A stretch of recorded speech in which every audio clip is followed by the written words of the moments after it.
Hello dear students, कैसे हैं आप सभी। आई होप कि बहुत अच्छे होंगे। तो इस वीडियो में हम प्रश्नावली 12.3 से क्वेश्चन नंबर 13 को सॉल्व करेंगे। तो देखिए क्वेश्चन नंबर 13 में हमसे क्या कहा गया है। आकृति में एक चतुर्थांश OPBQ के अंतर्गत एक वर्ग OABC बना हुआ है। यदि OA 20 सेंटीमीटर है तो छायांकित भाग का क्षेत्रफल ज्ञात कीजिए। तो चलिए इसका सॉल्यूशन करते हैं। तो देखिए इसका सॉल्यूशन कैसे करेंगे हमें इस क्वेश्चन के लिए कुछ इस तरह की एक आकृति दी हुई है। ये हमारा एक चतुर्थांश है। तो इसमें जो ये छायांकित भाग आप देख रहे हैं, हमें इसी छायांकित भाग का क्षेत्रफल ज्ञात करना है। तो देखिए ये हम कैसे कर सकते हैं। इसके लिए क्या कर सकते हैं हम कि सबसे पहले इस पूरे चतुर्थांश का क्षेत्रफल निकाल के और उसमें से ये जो बीच में आप देख रहे हैं ये एक वर्ग है, तो पूरे चतुर्थांश का क्षेत्रफल निकाल के और उसमें से अगर हम इस वर्ग का क्षेत्रफल घटा देंगे तो हमारा ये छायांकित भाग का क्षेत्रफल आ जाएगा। तो ऐसा ही अब हम करने वाले हैं। लेकिन जो ये चतुर्थांश है इसकी त्रिज्या हमें नहीं पता। इसकी त्रिज्या यहां से लेकर यहां तक हो जाएगी या फिर यहां से लेकर यहां तक, तो इसकी त्रिज्या हमें नहीं पता। लेकिन जो ये वर्ग है इसकी भुजा हमें क्वेश्चन में दिया हुआ है 20 सेंटीमीटर। तो इसकी भुजा O से लेकर A तक हो जाएगी जो कि 20 सेंटीमीटर है। इसी तरह से AB ये भी इसकी भुजा है, BC ये भी भुजा है और ये CO। ठीक है, तो अब देखिए सबसे पहले हम क्या करेंगे कि जो हमारा ये चतुर्थांश है इसकी त्रिज्या हम पता करेंगे। तो कैसे पता कर सकते हैं हम, इसके लिए देखिए अगर हम O से लेकर B तक इस तरह से खींच देंगे तो ये जो OB है ये भी इस चतुर्थांश की त्रिज्या ही है। जैसे कि ये Q से O तक ये इसकी त्रिज्या है, O से P तक ये इसकी त्रिज्या है, ऐसे ही O से B तक ये भी इस चतुर्थांश की त्रिज्या ही है। ठीक है, तो अगर हम इस OB का मान पता कर लेंगे तो हमें पता चल जाएगा कि इस चतुर्थांश की त्रिज्या कितनी है। अब देखिए इस OB का मान कैसे पता करेंगे हम, यहाँ पर ध्यान दीजिए। ये जो हमने ये OB खींचा है तो यहाँ पर हमारा ये एक त्रिभुज बन रहा है, त्रिभुज OAB। तो ये हमारा एक समकोण त्रिभुज होगा, यानी कि यहाँ पे 90 डिग्री का कोण बनेगा क्योंकि ये हमारा एक वर्ग है। तो वर्ग के चारों कोण 90-90 डिग्री के होते हैं, यानी कि समकोण होते हैं। तो ये हमारा वर्ग का ही कोण है क्योंकि इस वर्ग में ही आ रहा है ये, तो इसीलिए ये हमारा एक समकोण त्रिभुज बन गया। तो इसमें अब हम क्या करेंगे कि पाइथागोरस प्रमेय लगाएंगे। ठीक है, तो सबसे पहले यहाँ पर हम लिख लेते हैं त्रिभुज कौन सा है ये हमारा OAB। तो लिखेंगे त्रिभुज OAB में क्या लिखेंगे आगे हम, इसमें हम पाइथागोरस प्रमेय यूज कर रहे हैं।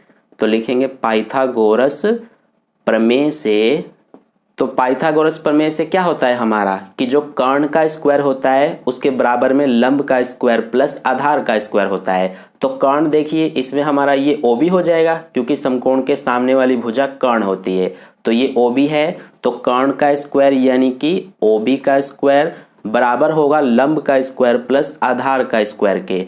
तो लंब हम इसको ले लेते हैं AB को, तो ये हो जाएगा लंब का स्क्वायर यानी AB स्क्वायर प्लस आधार हम इसको ले लेते हैं OA को, तो आधार का स्क्वायर यानी OA का स्क्वायर। ठीक है, अब देखिए OB हमें नहीं पता तो इसको एज इट इज लिखेंगे OB स्क्वायर बराबर AB स्क्वायर है। तो देखिए AB ये हमारी इस वर्ग की भुजा है, तो वर्ग की भुजा 20 सेंटीमीटर है, तो ये भी जो है ये भी 20 सेंटीमीटर ही होगी।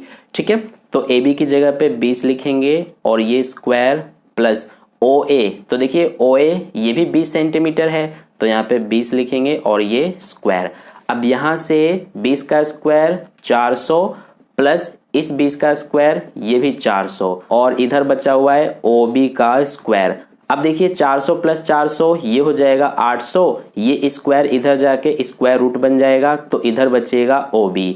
अब यहाँ से इसको हम आगे भी सॉल्व कर सकते हैं। ये जो रूट में 800 है तो इसको हम इस तरह से लिख सकते हैं 20 गुना 20 गुना 2, क्योंकि 20 गुना 20 400 हो गया, 400 गुना 2 800 हो गया।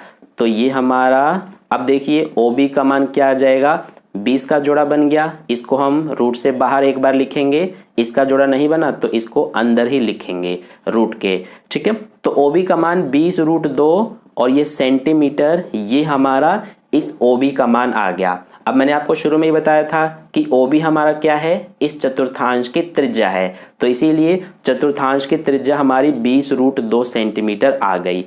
तो यहाँ पर हम लिख लेते हैं कि चतुर्थांश की त्रिज्या, तो चतुर्थांश की त्रिज्या यानी कि रेडियस ये हमारी 20√2 सेंटीमीटर आई है। और इसके अलावा जो वर्ग है उसकी भुजा भी हम लिख लेते हैं, तो यहाँ लिखेंगे वर्ग की भुजा, और ये कितना है 20 सेंटीमीटर।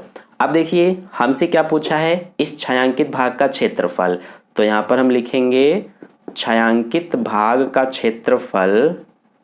तो ये हमारा कैसे आएगा, मैंने आपको शुरू में ही बताया था कि इसके लिए सबसे पहले हम इस चतुर्थांश का क्षेत्रफल निकालेंगे और इसमें से इस वर्ग का क्षेत्रफल घटा देंगे। तो यहाँ लिखेंगे हम चतुर्थांश का क्षेत्रफल और माइनस कर देंगे हम वर्ग का क्षेत्रफल। तो अब देखिए चतुर्थांश का क्षेत्रफल है, तो चतुर्थांश का क्षेत्रफल क्या होता है, ये होता है हमारा πr² गुणा में 1/4। क्योंकि देखिए πr² हमारा एक पूरे वृत्त का क्षेत्रफल होता है और इसमें हम गुणा कर देंगे 1/4 का, तो ये चतुर्थांश का क्षेत्रफल हो जाता है। क्योंकि एक वृत्त का चौथा हिस्सा ही होता है हमारा चतुर्थांश, यानी कि जैसे देखिए ये हमारा क्या है, इस पूरे वृत्त का चौथा हिस्सा, तो इसका क्षेत्रफल निकालने का हमारा ये सूत्र होता है। ठीक है, पूरे वृत्त के क्षेत्रफल के सूत्र में अगर हम गुणा कर देंगे 1/4 का, तो ये चतुर्थांश का क्षेत्रफल निकल जाएगा।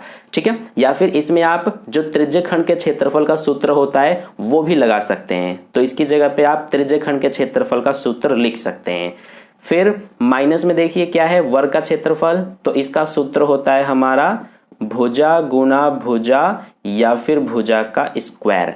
अब इसमें मान रखेंगे सबका, सबसे पहले पाई है, तो पाई का मान क्वेश्चन में हमसे कहा गया है 3.14 लेने के लिए।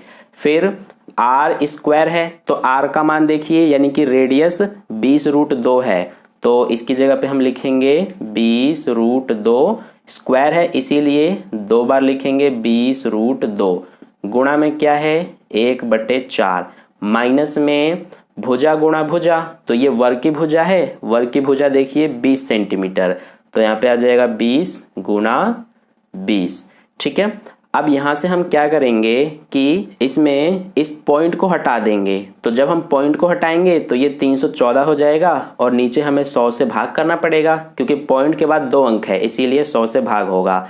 गुणा में ये 20√2 गुणा 20√2 है, तो इनका गुणा कर देंगे, तो देखिए 20 गुणा 20 ये हो जाएगा हमारा 400, √2 गुणा √2 तो ये हो जाएगा 2, अब 400 गुणा 2 ये हो जाएगा 800, यानी कि इसका गुणा करने पे ये आ रहा है हमारा 800, गुणा में क्या है 1/4 माइनस 20 गुणा 20 तो ये हो जाएगा 400।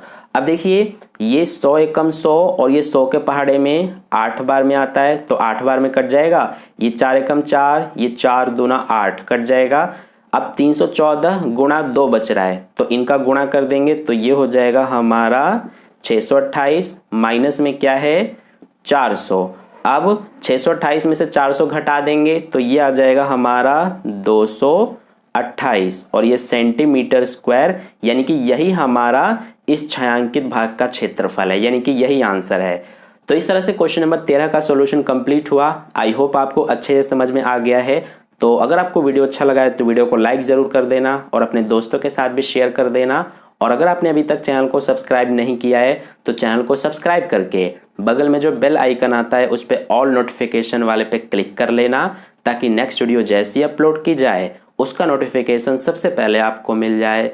मिलते हैं फिर नेक्स्ट क्वेश्चन के लिए नेक्स्ट वीडियो में। धन्यवाद।